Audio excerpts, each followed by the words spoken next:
Now it's time for some finishing touches. Look how beautiful this finished snow globe looks. First, we're going to cut out our buildings that we painted and drew on top of last time. I'm going very fast. I'm speeding this up at warp speed. You will not be going this fast. You will be going very slowly and very carefully. To cut out your buildings, cut alongside the vertical lines on the side of your buildings. Once you get to the top, carefully cut out the tops of your buildings and go all the way down to the vertical line. Each time you cut out a building, you should have one piece because we're only cutting around the edges of the sides and the top. We are not cutting down the middle. We are only cutting around the outside. That means we're cutting around the contour lines of each building. Remember, very carefully, very slowly. You don't want to cut one of your buildings in half, and you don't want to have a tragedy like that after you work so hard. Very slowly, especially around the top. You're going to cut out your buildings at first, and then you're going to look carefully to cut out or trim around the edges. This is called cleaning it up. I'm checking, and if I see any little jagged edges or pieces of white paper showing or hanging off, I'm trimming it up. This is a very important step. Do not forget to trim it up. Now that we're done cutting out our building, it's time to place them on our snow globe. The very first thing that I like to do is to decide where my buildings are going to go. And I like to show depth when I'm gluing these down. That means I'm going to show that some buildings are in front and some buildings are in the back. That's called depth. And it just makes it look realistic. It makes it look more like a snow globe and definitely makes it more interesting. So I'm putting some buildings in the back, some buildings overlapping on top of each other even, and some buildings in the front. Your buildings are going to hang off of your snow globe at times, and that's okay. This is called placement. When you are deciding where your pictures are going for your final piece, you're doing placement. So I like to make a plan before I glue. It's okay if you have empty or negative space on the sides. So once you decide your placement, you're going to use your glue to glue down your shapes. This might be a little tricky because each time you lift a building, I don't want you to forget where you wanted to put it. So I like to just do maybe one at a time. We're using our glue brush and our glue cup. So we just need to get a little bit of glue on the brush. Pick one or two buildings maybe to move them out the way. And I'm trying to remember that I wanted my green to go lower and in front of my reds. I'm just going to keep that in mind. The red's probably going to be easier to glue first. Please put glue around the edges. You don't need to put glue down the middle. And remember, if our buildings are going to hang off, you don't need to put glue all the way at the bottom. You can kind of judge and decide where the glue needs to stop. When you're ready, lay it down so that it's straight. You do have a couple of seconds to wiggle it if it's not quite there. And then you want to massage or really rub your paper and hold it down to give it grab time. That means you want to apply pressure for a few seconds to make sure that your glue sticks to your snow globe so you don't have your buildings coming up or sticking up. You want them to all lay flat. Here's my second one. Just put glue around the edges. And remember, some of your buildings should be overlapping to show depth so that some of your buildings look like they're close and some of your buildings look like they're farther away. This is a good time to think about maybe some mistakes and use them to your advantage. Like if you have a building you're not so crazy about a window or maybe a door on your building, guess what? You can cover it up with another building as you create depth or make some buildings cross on top of each other. It looks like my blue, I left it there when I glued my green down, so I'm just going to leave it there and I'm just going to lift the part of it that didn't get glue on there. So sometimes we can hide our mistakes or cover them up. It's not all disastrous. But if you like all your buildings, it's going to be kind of hard to decide where you're going to do the covering up if you want everything to show. All right. I can't remember, but I think I may have had the purple one. And your ideas can change. Or if you forget, you can always change your mind. I think I am going to change my mind. I love how this one looks in front of the yellow because of this awesome 3D top it had on it. So I think it'll be easier to glue the yellow one first. Just around the edges.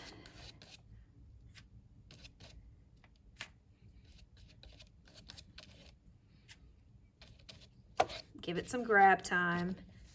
And all your buildings that are in the back, like these, don't have to all be the same height. Notice I moved my yellow one down. It's not as tall as my blue one. I'm giving it some grab time. Press down, massage each building for a few seconds. If they come up, you can always lift and put some glue behind the part that's coming up. You want them to lay as flat as possible.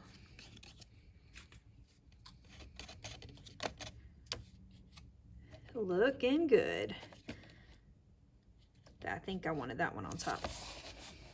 Overlapping.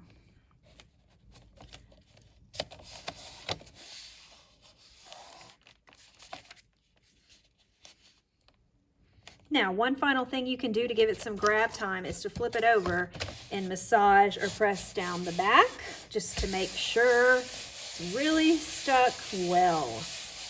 Now the next step is to cut off the bottom or the excess pieces or the pieces that are overlapping the bottom.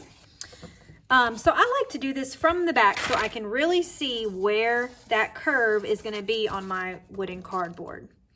So I'm going to just take my scissors and try not to cut the cardboard, but cut the paper and try to make it into a curve so that it really is really clean and straight at the bottom. Very good. Okay. You can save these. These look really cool. You can save them for something else if you want. You can turn that into something cool instead of throwing it away. The next thing we're going to do is we are going to make our snow globes shimmer and shine. That kind of reminds us of a snowy city or a snowy background. So we're going to use something called Mod Podge. Glitter Mod Podge, that is. And it's going to be in a little white cup. It's different than your glue cup, so please don't get them mixed up. And you're also going to be using a different brush for this, okay? You're going to hold your brush like a pencil near the silver part or the ferrule. And this Mod Podge looks white, and it should be shimmering, glittery. But when you put it on your piece of artwork, it's going to, as it dries, it's going to dry clear. So you're going to dip just a little bit on your brush. And you're just going to paint in vertical lines. And at first, you're gonna see like this white, filmy, goopy stuff on your artwork. And you might think, oh my gosh, what have I done? What is this stuff covering my beautiful paintings?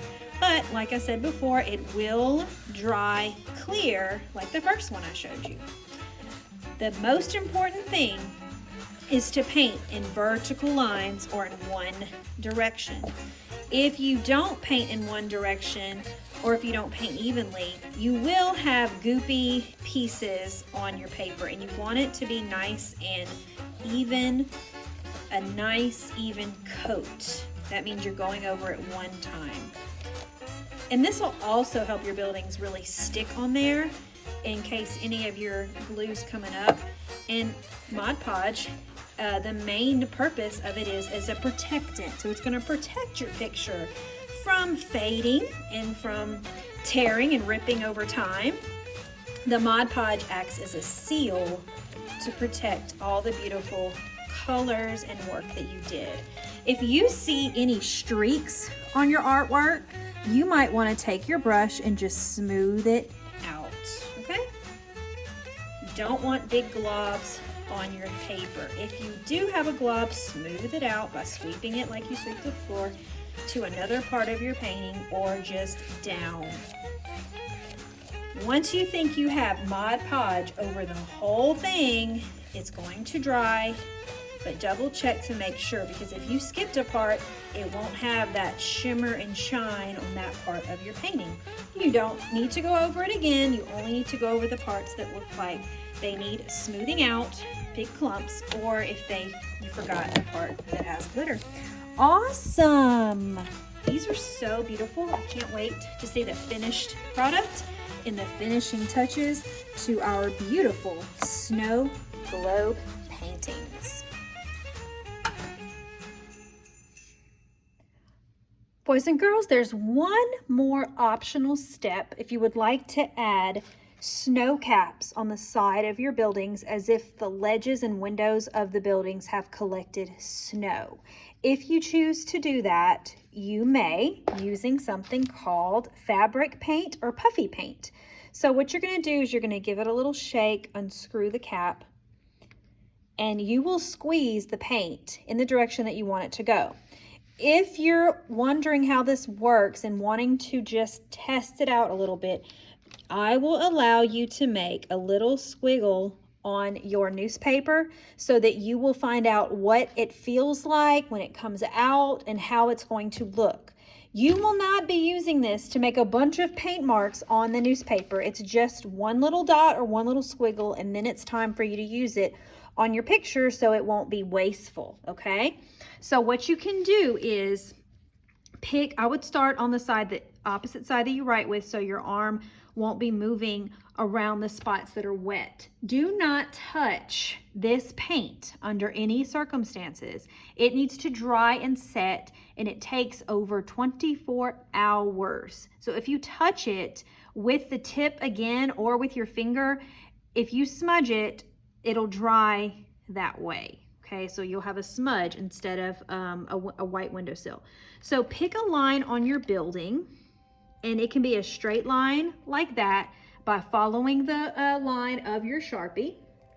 So on the straight lines, you can do that, or your snow can look drippy or like it's collecting. So if you want to do that, you just make a few lines. They can go long or short until you get to the other side. Don't touch it, and don't lift up your snow globe. Leave it flat, please, because you don't want it to drip even more. If you want it to drip, you've got to make it drip with the direction of your puffy paint tube, okay? Let me do another one that's straight.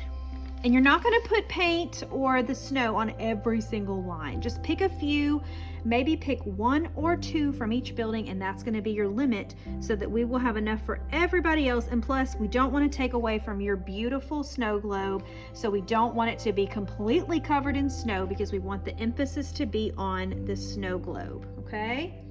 If you make a mistake, don't worry about it. Just keep going, because the way snow collects is never perfect anyway. So if you make a mistake, it's just the way the snow falls. Okay, let me see. I've done one on each building, and I'm getting close to my limit. So my next one needs to be in a spot that looks like it's kind of empty, or a building that needs some love. I'm thinking this one because the snow is so high up right here. So I want to just do a little extra long thing right there, and that is it. Okay, remember, do not touch it. Let it dry completely flat and leave it flat the whole time.